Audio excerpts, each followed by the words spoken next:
I'd like to speak to you today about art, science, and ethics in communication study with a concentration on the latter. Most certainly, there is art in communication. There's artistry in the way that messages are crafted, in the way that they are exchanged, and in the manner that they have impact on audiences. Like a visual artist who takes paint onto a blank canvas, a communicator combines words and images and adds to them a mood or an emotion by using a particular tone of voice, by varying his or her inflection and enunciation, and combining body language for good measure. Communication involves science as well.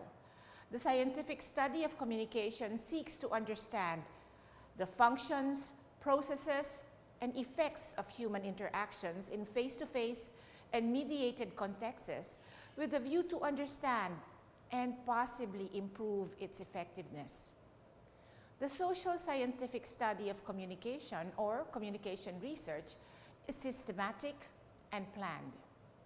It adheres to a set of protocols and long-established structures and procedures. It is theoretically and conceptually connected to a large body of knowledge. And while communication study may be initially driven by curiosity, it is methodical and aimed at addressing a particular problem or answering a specific question. Because communication is a complex behavior, so intimately intertwined with our personal and societal development, the expanse of communication study these days is so broad and the issues absolutely many. Hence, the areas open to communication investigation can and do include violence, children and the family, migration, technology and its effects or impact, the economics of media, politics, political communication, drugs, civil-military relations, conflict and peace, human rights, gender issues, popular culture, health, public advocacy, education, and the list goes on.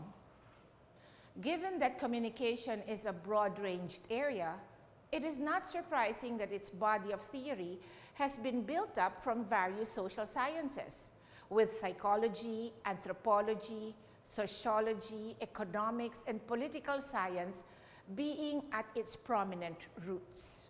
The birth and development of print, film, radio, and television as mass media channels for information, entertainment, and persuasion at the start of the 20th century led to so much speculation, fascination, argumentation, and debate about their power to influence audiences. A major research concern in communication study is the audience. More specifically, communication effects on audiences, considering that technological developments have radically affected how we transmit and receive information, select and prioritize our needs and aspirations, form and maintain personal relationships, create and resolve social conflict. It is widely accepted, albeit quite cautiously and non-definitively, that exposure to communication, whether through interpersonal channels, through traditional mass media, or the newer electronic media forms, leads to changes among its audiences. The extent of media impact, however, varies according to the particular theoretical perspective that one takes.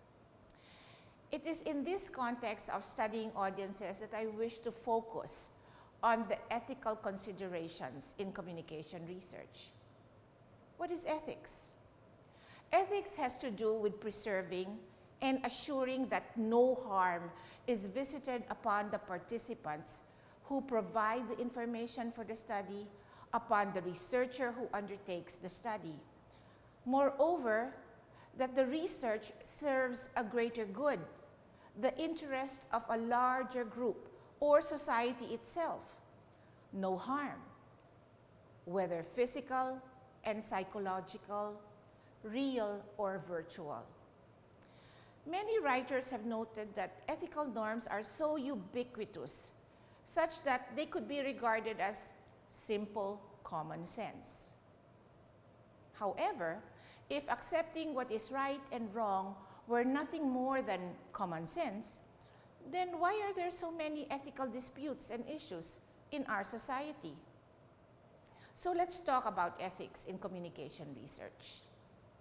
And let's begin with the major phases in the cycle of scientific research. For me, the first phase is what we can call the research conceptualization stage.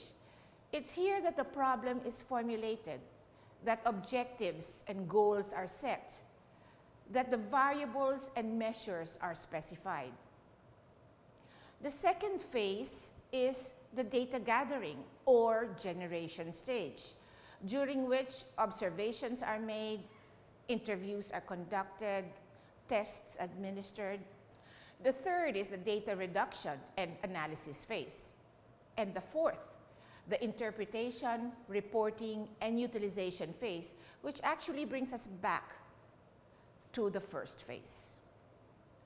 Throughout the research process, there are ethical considerations that one must consider.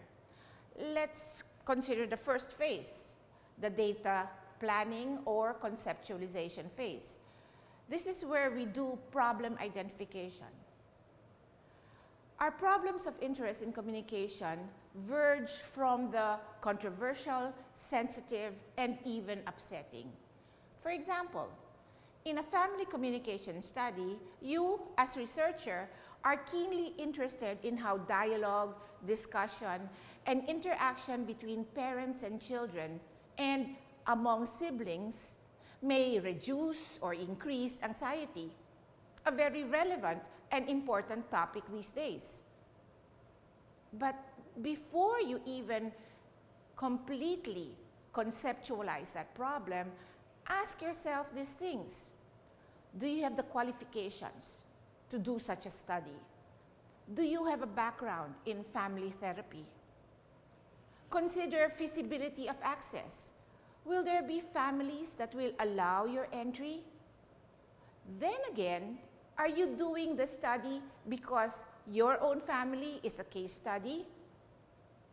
Consider whether your intrusion into the scene for the purpose of research will aggravate the family situation even more.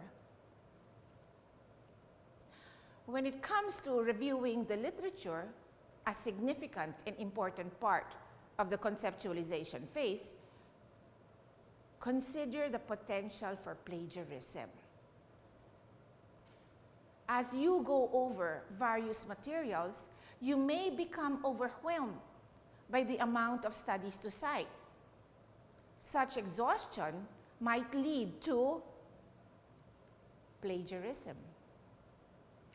Researchers like us need to be constantly reminded, in fact, like a broken record, that we must fully acknowledge all content that belongs to others.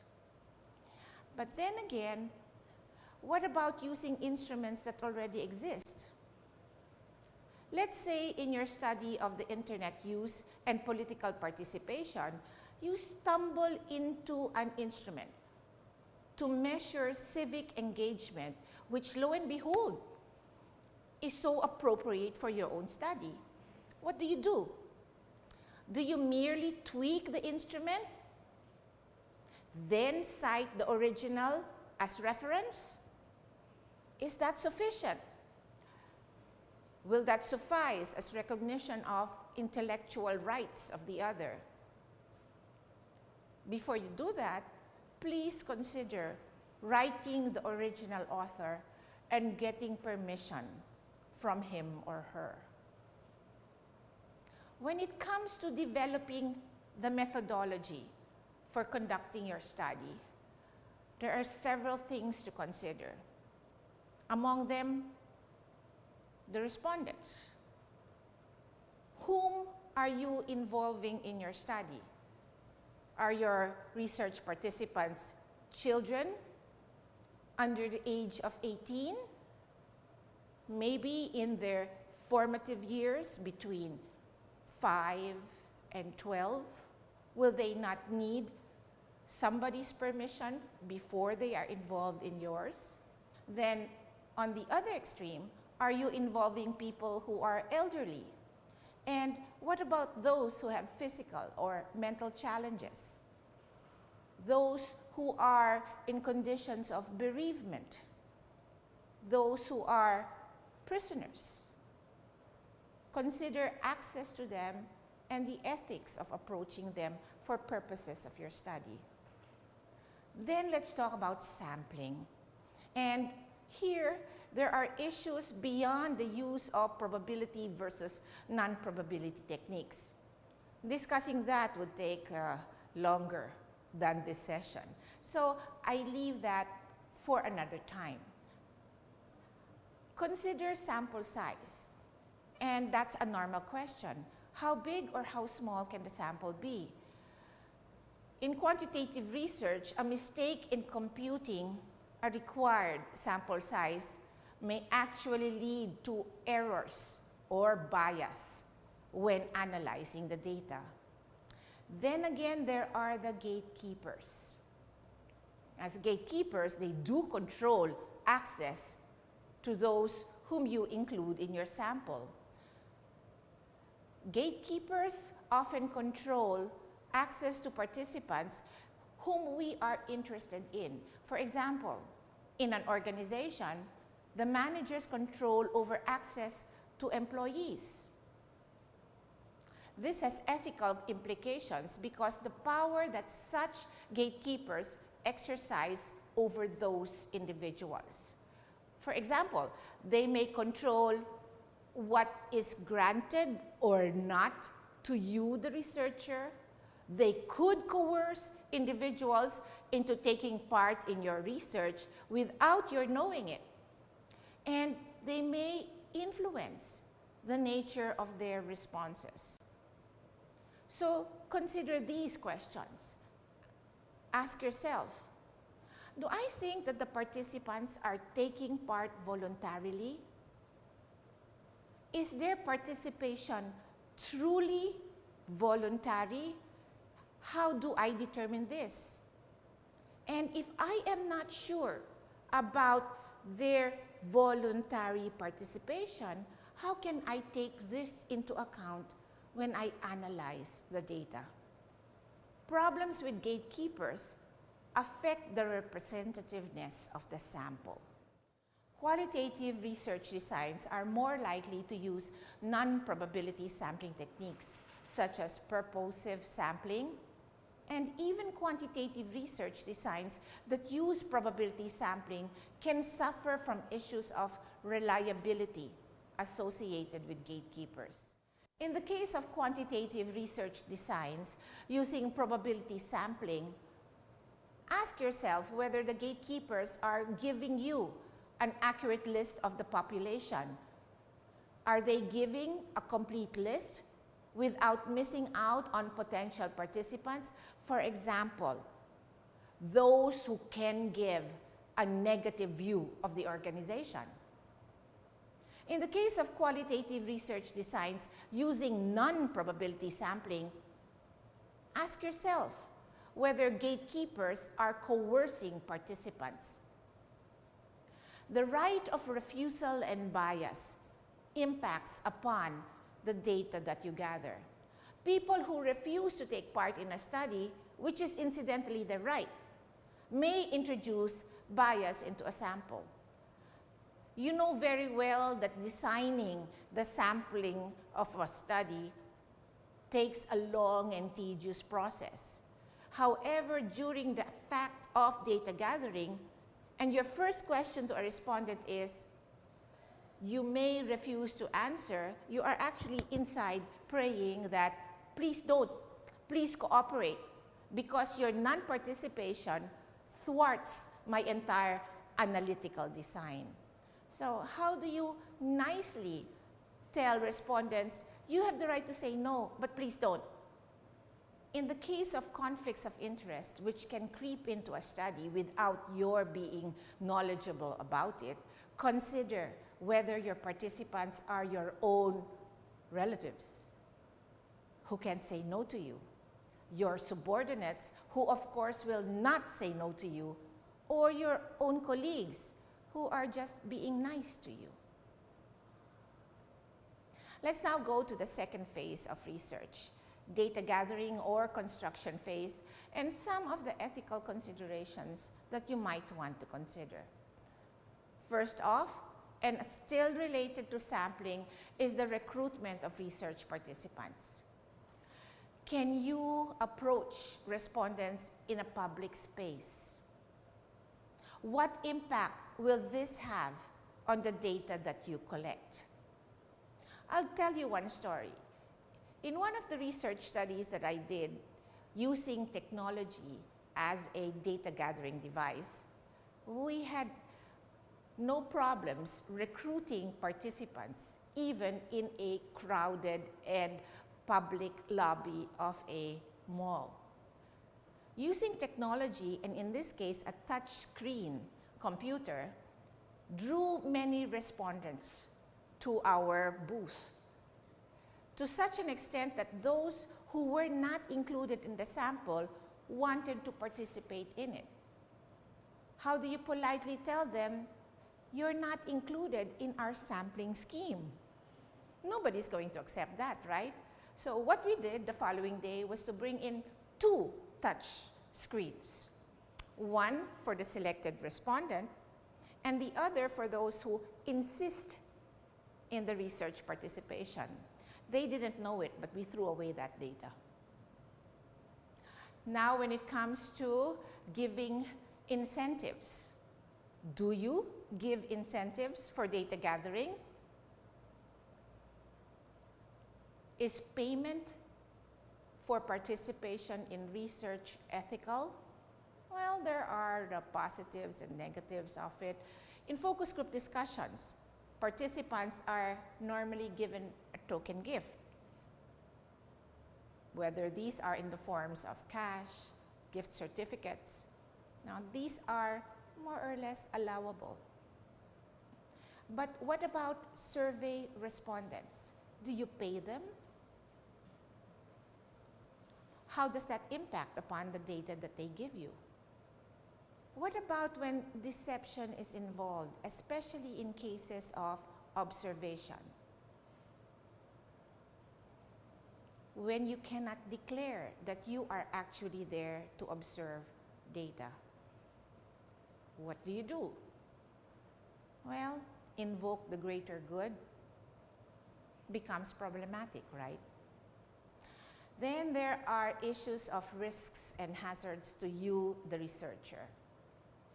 How do you deal with weather and natural or physical hazards? What happens when the time for data gathering comes and there is a storm? What happens when you have to bring equipment with you when doing data gathering? And what happens when it is your own personal safety that is involved? One researcher who sought to study indigenous knowledge decided that her venue of study was with the Bugkalots. The Bugkalots are one of our indigenous peoples who live in remote areas of Luzon. And coincidentally, they are known as headhunters. Since the study involved collecting information about indigenous knowledge, how did this particular researcher deal with important issues on personal safety? Well, in her case, she came off with her head intact. There are also confidentiality issues. Remember, when you have to deal with deception, how do you make a record of your observations without your respondents knowing it? Is filming, doing photography of participants, whether covert or otherwise, permissible? Don't they have to sign a waiver? How do you deal with that? Then there are issues of confidentiality and privacy. I'll tell you another story.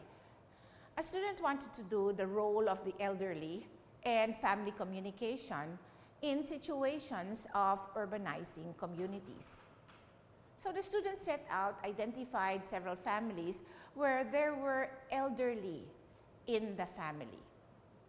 Having selected them, she visited them on a regular basis over a long period of time, to such an extent that the elderly sought her company and in fact anticipated it. Until one time when the one who opened the door and let the researcher in was the daughter of the elderly family member. And she said, "I don't know what my mother is telling you, but in my family, we love our mother very much. However, because we have to go out and work, she may be offended by some of the things that we do. So can I please know what she is telling you? And maybe we can give our own side." Now, that perspective was not included in the original study, but it did impact the reliability and validity of the study. Now let's go to the data reduction and analysis phase. In quantitative analysis, what do you do when you find out that there is spuriousness in the data collected? There was one case when we discovered that the data returned to us were plucked out of the mango tree, which means that they were all inventions of the data gatherer. We found out about it late in the game. Well, what do you do with spurious data? Do you throw them away? But if you throw them away, that's going to reduce your data set. What do you do? Well, I'd advise you to throw them away. In qualitative analysis, how do you preserve the richness of the data?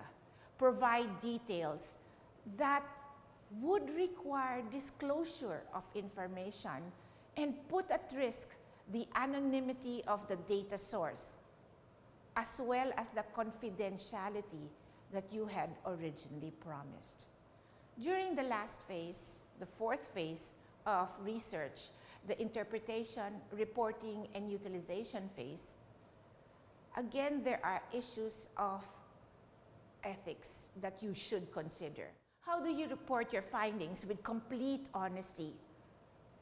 If it is quantitative research, how do you use statistics so you do not misrepresent, misinform, mislead, or lie? How do you give appropriate credit when using other people's works? These seem commonplace, but then again, these are important considerations. I've talked to you about some of the issues in ethics, and they are many and even more complex than the ones I have cited. I hope that this little review helps you as you do your own. Thank you very much.